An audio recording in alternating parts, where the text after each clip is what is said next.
Hi everyone! Magandang umaga, tanghali, hapon at gabi sa inyong lahat. Ako si Lerma Novales Sarmiento, ang writer at author ng aklat na to na pinamagatang Life in Three Parts. Sa araw na to, ang topic ko ay Holy Spirit, BBM, Pangulong Walang Bayag at Traidor. Sinabi ni Jesus na sa huling panahon kung anong magaganap. Sinabi niya na magkakaroon ng giyera ang mga bawat nasyon, magkakaroon ng labanan ng bawat kaharian, magkakaroon ng mga lindol, peste, kalamidad at tagutom sa iba't ibang panig ng mundo. Sinabi ni Jesus na huwag mabahala sapagkat ito ay pasimula pa lang ng paghihirap at hindi pa to yung katapusan. Sinabi ni Jesus na mahahayag muna ang mabuting balita, yung ebanghelyo ng Diyos sa buong mundo, at yun na ang katapusan. Ang layunin at misyon ng aklat na to ay para magbahagi ng salita ng Diyos ng ebanghelyo sa buong mundo at para rin magpahayag ng katotohanan. Sinabi ni Jesus na templo ng Espiritu Santo ang ating katawan at tayong mga tao ay hindi nabubuhay dahil sa tinapay lamang. At sinabi rin ni Jesus ito sa talata ng 1 Corinthians Chapter 6, verse 19 to 20. Sinabi ni Jesus, "Do you not know that your bodies are temples of the Holy Spirit who is in you, whom you have received by God? You are not your own." It means we are not living alone. "You were bought at a price, therefore honor God with your body." Gusto ko lang ibahagi sa inyo na tayong mga tao, hindi tayo mabubuhay at iiral dito sa mundo kung wala ang presensya ng Espiritu ng Diyos, ng Espiritu Santo. Ang Espiritu Santo ay ang siyang Diyos na lumalang sa tao, sa lalaki at babae, ay ang siyang Alpha at Omega na siyang ipinahayag ko dito sa aklat na to. At sa aklat na to, ipinahayag ko rin na si Jesus ay Mesiya at buktong na anak ng Diyos. At para maging kaysa tayo ni Jesus, kailangan nating tanggapin ang katotohanan ng ating katawan ay sagradong tahanan at templo ng Espiritu Santo. At ang Espiritu Santo lang ang dapat lang nating kilalanin na ating amang espiritual at Diyos na lumalang sa atin para maging kaysa tayo ni Jesus na maging anak ng Diyos. Na ang tanging kinikilala na amang espiritual at Holy Father, ang Espiritu Santo na hindi natin nakikita ng mata na nananahan sa ating katawan. At sa araw na to, kaya ko nasabi na si Bongbong Marcos ay pangulo na walang bayag at traidor, base yun sa kanyang mga gawa. Sinabi nga sa banal na kasulatan na tayo ay huhusgahan ng Panginoon base sa ating mga gawa at pananampalataya. Itong si Bongbong Marcos, gusto kong ibahagi sa inyo ang katotohanan na ang may pag-aari ng katawan at kaluluwa ni Bongbong Marcos ay ang Espiritu Santo. At si Bongbong Marcos, hindi niya pwedeng lilangin, lokohin ang Espiritu Santo na siyang Diyos na may pag-aari ng kanyang katawan at kaluluwa. Ipinahayag sa akin ng banal na Espiritu na ang puso ni Bongbong Marcos ay sinungaling at wala sa panig ng banal na Espiritu. Namumuhay siya sa kayabangan. At sa politika, itong si Bongbong Marcos, ang huli niyang ginawa ay yung kidnap niya si Tatay Digong para dalhin sa ibang bansa para usigin ng ICC leaders. Pero gusto kong ibahagi sa inyo na maging yung katawan ng ICC leaders, templo yan ng Espiritu Santo. Ang may pag-aari ng katawan at kaluluwa ng mga ICC leaders ay ang Espiritu Santo rin. Ang katawan ni Tatay Digong ay templo ng Espiritu Santo at si Tatay Digong ay hindi nabubuhay para sa sarili lang niya. Sa banal na kasulatan, sinabi ng Panginoon, "Be still and know that I am your God." The body of Tatay Digong is a temple of the Holy Spirit, and the Holy Spirit that is with Tatay Digong is the Holy God and Father who is the Almighty Father that gives life to Tatay Digong, that is always with Tatay Digong. So Tatay Digong is not alone. He is with the Holy Spirit. Sa ginawang pag-aresto nitong si Torre na pulis, na isang tanga na ipinagbenta niya ang kanyang kaluluwa sa pera dahil mas pumanig siya sa masama. Si Torre, honestly, ang puso niyan ay nasa panig din ng demonyong si Satanas na nagmamataas at nagmamayabang. Nakita ko rin yung video na ginawa nitong si Torre, nahihilahin daw niya si Tatay Digong. Well, honestly, si Torre, hindi niya naintindihan na yung kanyang katawan ay templo rin ng Espiritu Santo at hindi siya nakahihigit kay Tatay Digong at sa Espiritu Santo na nanahan sa katawan ni Tatay Digong. Darating ang panahon, si Tatay Digong ay makakalaya dahil bawat katawan nating mga tao templo ng Espiritu Santo at alam ko na sa ating bansa maraming mga tao ang nagkakaisa para mag-prayer para kay Tatay Digong. Tulad nga ng sinabi ni Jesus, templo ng Espiritu Santo ang katawan ng tao.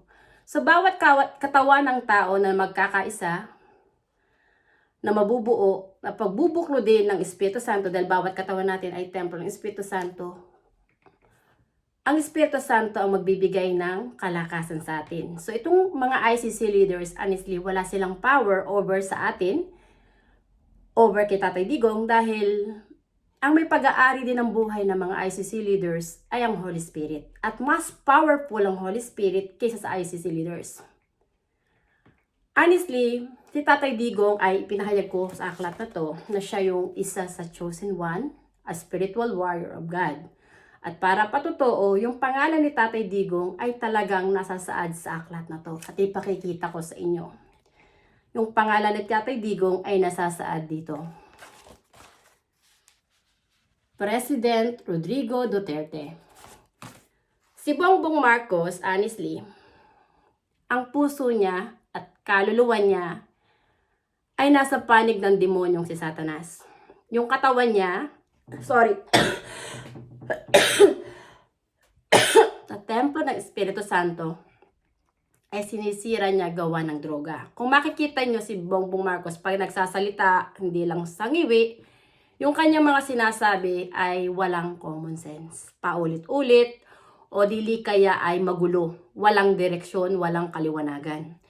Dahil nga, kapag ang tao ay tumitira ng droga, naiiga yung utak niyan. Honestly, si Bongbong Marcos ay isang leader na walang bayag. Kaya ako nasabing walang bayag dahil nagpapadikta siya sa ibang mga leaders, foreign leaders, para magpatulong para arestuhin si Tatay Digong.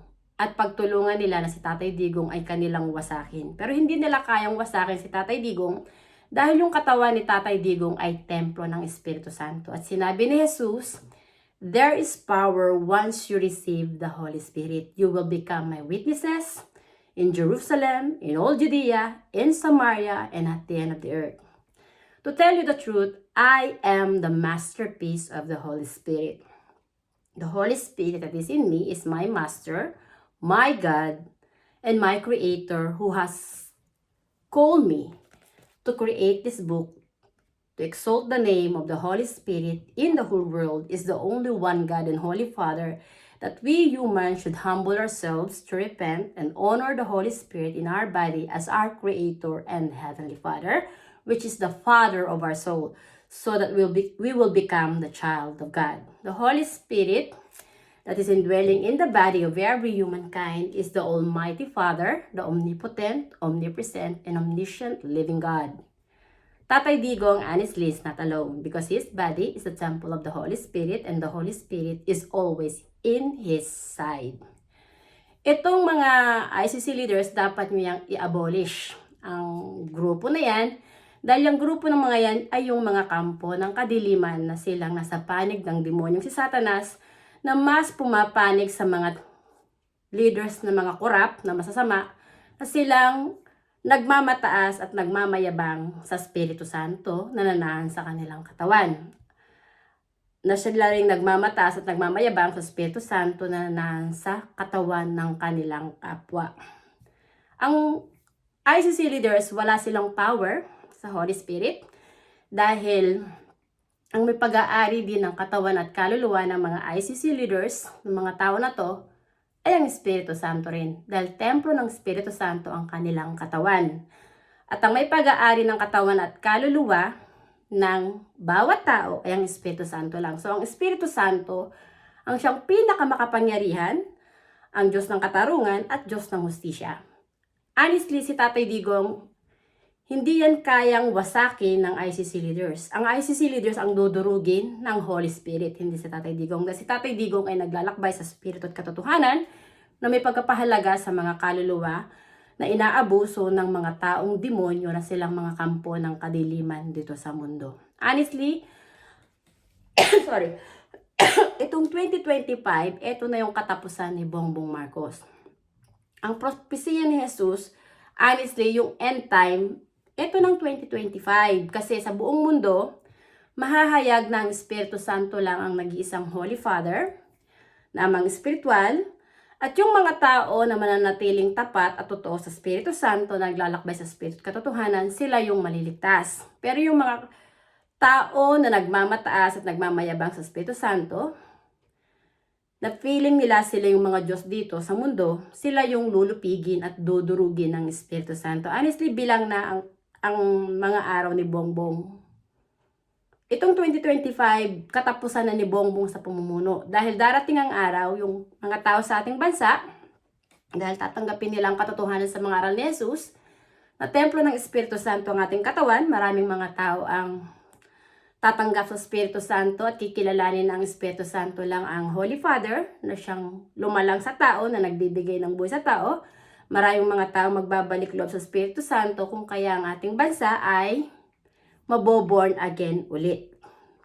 Hindi lang yung kaluluwa ng tao ang maboborn again, kundi pati rin yung pangalan ng ating bansa. Honestly, si Tatay Digong gusto niyang ibalik ang pangalang Maharlika dahil yan ang totoong pangalan ng ating bansa.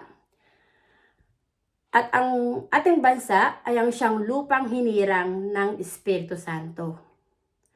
Sa kasaysayan, ang ating bansa ay naging tanyag at kilala noong unang panahon, naging sentrong pangkalakalan na pandaigdigan. Maraming mga tao ang pumupunta noon sa atin, ng mga taga-ibang nasyon, na silang mga manlalayag para makipagpalit kalakal, at ang tawag noon sa pakikipagpalit kalakal ay barter. Then dumating ang panahon na itong si Ferdinand Magellan, isang utusan ng hari ng Espanya, ay napadpad sa ating bansa, na siyang namang nagdala ng relihiyon ng Romano Katoliko. Honestly, pinayag sa akin ng Banal na Espiritu ng unang panahon ng ating bansa ay walang relihiyon. Yung relihiyong Islam, dinala yan ng mga taga-Malaysia, ng mga taga-Persya. Kung kaya nagkaroon ng relihiyong Islam sa atin. And then, ang nagdala ng relihiyong Romano Katoliko ay itong si Ferdinand Magellan, na siyang utusan ng hari ng Espanya, na nagdala ng bulto ng Santo Niño at pinahayag ng Diyos na huwag kayong gagawa ng rebulto na inukit sa kahoy o sa bato na inyong sasambahin sa inyong lupain. Ako si Yahweh ang Diyos nyo. Ang nag-iisang Diyos na nagbibigay ng buhay sa ating mga tao, na lumalang sa ating mga tao, ay ang Espiritu Santo. At siya lang ang dapat lang nating kilalanin na amang espiritual. Kung kaya sinabi ni Jesus na, if you know me, you know my Father as well. From now on, you do know Him and have seen Him. Ang katawan ni Jesus ay templo ng Espiritu Santo na ipinapako, sinira at winasak ng mga salinglahi ni Abraham na mga pari. Dahil hindi nila tinatanggap na si Jesus ay Mesiya at anak ng Diyos. Dahil hindi nila tinanggap sa puso nila na templo ng Espiritu Santo ang kanilang katawan, at ang Espiritu Santo ay ang Diyos na lumalang sa ating mga tao. Ang Ama ni Jesus ay ang Espiritu Santo na nasa katawan ni Jesus, ay ang siyang nag-iisang Espiritu na nasa katawan ng buong sangkatauhan, na nagbibigay ng buhay sa ating mga tao kung kaya tayo nabubuhay at umiiral dito sa mundo. The evolution of human's life comes from the Spirit of the Holy Spirit. Yun ang pinahayag ko dito sa aklat na to. Dahil bawat katawan nating mga tao ay templo ng Espiritu Santo. At iyan yung ebanghelyo na gustong ipabatid ng Espiritu Santo sa pamamagitan ko. Ang misyon ni Jesus ay hulihin ang bawat kaluluwa ng bawat tao na tanggapin ang katotohanan na templo ng Espiritu Santo ang ating katawan. At tanging ang Espiritu Santo lang na nanaan sa ating katawan ang dapat nating kilalanin na ating Holy Father, amang spiritual ng ating kaluluwa, para yung ating kaluluwa ay muling ipanganak sa Espiritu at maging kapatid ni Jesus sa Espiritu na maging anak ng Espiritu Santo. And then, kapag nagsisi na ang mga tao, nagbalik loob sa Espiritu Santo, malulupig yung kasalanan. Dahil ang kasalanan ay ang kamatayan. Yun yung original na pandemic disease na mahirap patayin. Hindi mo yun kayang talunin kung hindi ka magsisisi at magbabalik loob sa Espiritu Santo. Kapag hindi ka nagsisi at nagbalik loob sa Espiritu Santo, nakilalanin mo ang Espiritu Santo na nasa iyong katawan ng iyong amang espiritual, hindi ka makakalaya sa kasalanan. So kapag binawi na ng Espiritu Santo ang kaluluwa sa katawan mo at namatay ka na hindi mo nakita ang katotohanan sa mga aral ni Jesus ng Espiritu Santo, ang Diyos na lumalang sa iyo na may pag-aari ng iyong katawan at kaluluwa, na siyang amang espiritual ng iyong kaluluwa, kung hindi mo kinilala ang Espiritu Santo sa puso mo, na siyang iyong amang espiritual ng iyong kaluluwa, so oras na lumisan ka na dito sa mundo, tatandaan nyo na ang ating kaluluwa babalik yan sa Espiritu para humarap sa paghuhukom base sa ating mga gawa at pananampalataya.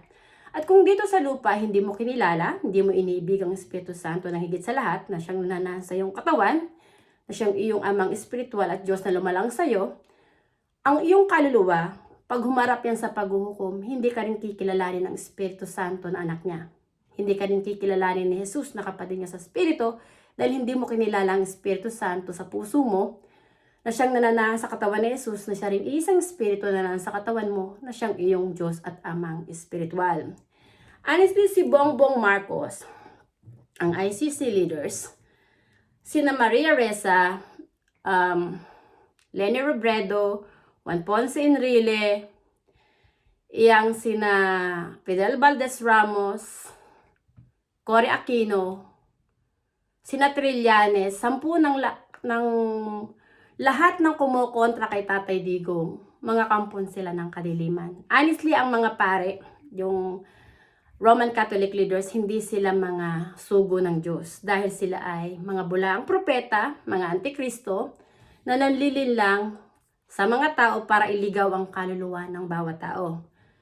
Nahikayatin ang mga tao na magrosaryo, sumamba sa mga ribolto, santo-santuhan at Diyos-Diyosan, at sila yung kilalanin na Father na amang espiritual. Honestly, yung Papa ng Roman Catholic, yung si Francis, yan na yung pinakahuling Pope. Dahil yung Pope na yan ay halimaw na nagmamataas at nagmamayabang sa Espiritu Santo. Yung mga pari, lahat kayong mga halimaw, mga ulupong kayo na nagmamataas at nagmamayabang sa Espiritu Santo, na nangahas kayong mangaral ng salita ng Diyos, pero hindi ninyo naman tinanggap ang Espiritu Santo sa puso nyo na siyang Diyos na lumalang sa inyo. So kayong mga pari, lahat kayo ay mga antikristo, lahat ng mga tao na ngalinlang ni na Ferdinand Magellan, ng mga Espanyol na sumasamba sa mga ribolto, santo-santo na Diyos-Diyosan. Dahil tumalikod kayo sa Espiritu Santo, mga antikristo kayo. So, kailangan nyo nang magbalik loob sa Espiritu Santo, magsisi kayo, tumalikod kayo sa pagsamba sa mga ribolto, santo-santo Diyos-Diyosan, para patawarin kayo ng Espiritu Santo. Para yung kasalanan nyo ay malupig at malinis ang inyong kaluluwa na maging anak ng Diyos, na kilalanin ng Espiritu Santo na anak ng Diyos kapag nagsisi na kayo at nagbalik loob sa Espiritu Santo. Honestly, si Bongbong Marcos ay isang Judas na pangulo, ahas, traidor, na nasa panig ng demonyong si Satanas, na nagmamataas at nagmamayabang sa Espiritu Santo. Ngayon, etong si Bongbong, gusto niyang itaas ang sahod ng mga kapulisan para bilhin niya yung kaluluwa ng mga kapulisan para mas pumanig sa kanya. So gagamitin niya ang pera para manipulahin ang mga tao, ang mga kapulisan, para mas pumanig sa kanya at sa mga ICC leaders, kina Maria Ressa, kina Trillanes, at sa mga paring Judas na nagmamatas at nagmamayabang kay Tatay Digong, kina Leila de Lima, para kalabanin niyo si Tatay Digong. Pero sa realidad na nagaganap ngayon sa ating mundo, Dahil popular nga yung pag-aresto kay Tatay Digong, dahil si Tatay Digong ay isang mabuti at magiting na pangulo, na hindi siya nagpapadikta rin sa mga halimaw, sa mga Roman Catholic leaders at sa American leaders, na nagmamanipula ng politika rin sa ating bansa. Ang bawat tao sa buong mundo, worldwide, nanonood kung anong nangyayari kay Tatay Digong sa ICC, kung anong ginagawa ng ICC kay Tatay Digong. Pero darating ang panahon, soon, ngayon, dapat i-release ng ICC si Tatay Digong. Kailangan nilang palayain si Tatay Digong at hayaan nilang bumalik sa ating bansa. At kayong mga ICC leaders, maa-abolish ang grupo nyo. Dahil ang Holy Spirit mismo ang gaganti para durugin kayo. Bawat katawan nating mga tao ay templo ng Espiritu Santo at walang sino mang tao na nakikihigit sa Espiritu Santo. Dalang Espiritu Santo ang lumalang sa atin. Ang ICC leaders ay mga kampo ng kadiliman. They are the rulers of the darkness in this world. They will protect the wicked one to persecute the good one. Tatay Digong honestly is a spiritual warrior of God, and the Holy Spirit that is with Tatay Digong is the Almighty Father. We are in the last days, and my mission is to spread the gospel of God, to represent the Holy Spirit in the whole world is the only one God and Holy Father that we humans should honor, praise, worship, and glorify with our body, mind, heart, and soul as our Creator and Heavenly Father, so that sin will be defeated, and so the days of Satan will be numbered, to be eliminated from this world. And after that, if people will all humble themselves to repent and glorify the Holy Spirit in our body as our Creator and Heavenly Father, the Holy Spirit will renew this world. Honestly, ang ating bansa ay ang lupang hinirang ng Espiritu Santo. At ang pangalang Maharlika na binura ng mga Espanyol ay muling ibabalik at ipanganganak. At yung ating bansa ang siyang magiging beacon of the light in every nation. Maraming mga tao ang tatanggap sa katotohanan na templo ng Espiritu Santo ang kanilang katawan, at maraming mga tao ang maliliwanagan na ang may hawak ng kanilang buhay ang Espiritu Santo. At yun ang lumalang sa ating mga tao na dapat lang nating parangalan, ibigin ng higit sa lahat, at hindi ang mga pari ng Romano Katoliko na silang mga kampo ng kadiliman na iniidolo nila ang kanilang sarili na sila yung Holy Father or Spiritual Father dito sa mundo. Maraming salamat sa inyong pakikinig at hanggang sa muli. Nawa tanggapin yung katotohanan sa mga aral ni Jesus. Na templo ng Espiritu Santo inyong katawan. At tangang Espiritu Santo lang ang inyong kilalanin na inyong Diyos at ang mga espiritual para ma-born again ang inyong kaluluwa sa Espiritu na maging anak ng Diyos. Na maging anak ng Espiritu Santo at kapatid ni Jesus sa Espiritu. Na tangang Espiritu Santo lang ang kinikilala na ating Diyos at amang espiritual. Honestly, ang aklat na ito ay kalat na rin sa iba't ibang panig ng mundo. At si Tatay Digong sa aklat na to ay isang hero. No one can put him down because the Holy Spirit is with Tatay Digong, is the God that holds the life of Tatay Digong, is the greatest helper, advocate, protector, and comforter at all times that is always with Tatay Digong. Kaya yung lahat ng ginagawa ng mga katarantaduhan, kayo Bongbong Marcos, kung sino mapang nasa likuran ng pag-aresto kay Tatay Digong, humanda kayo dahil maniningil ng pautang ang Espiritu Santo.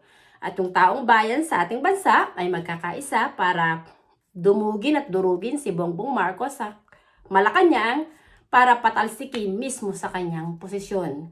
Honestly, dapat ninyong ibalik si Tatay Digong sa pamumuno bilang isang leader sa ating bansa para muling magkaroon ng kapayapaan sa ating bansa, dahil ang layunin ni Tatay Digong ay iahon tayo sa kahirapan at mabuhay ng malaya at mapayapa. Kapag ang Holy Spirit na ang naghari sa ating bansa, mawawala yung mga demonyo, yung mga kampo ng kadiliman. Yang simbahan ng Romano Katoliko, madudurog yan Dahil hindi ang mga pari, mga banal, sila ay mga kupal, mga ahas, alakdan, mga demonyo na nasa panig ng demonyong si Satanas. At ang reliyong Romano-Katoliko na dinala ni Ferdinand Magellan sa ating bansa ay kulto ng demonyo na si Satanas. Para makalaya ang ating bansa, kailangan ng bawat tao na tanggapin ang Espiritu Santo sa kanilang puso na siyang Diyos na lumalang sa sarili nila. Maraming salamat sa inyong pakikinig at hanggang sa muli. Bye! Thank you!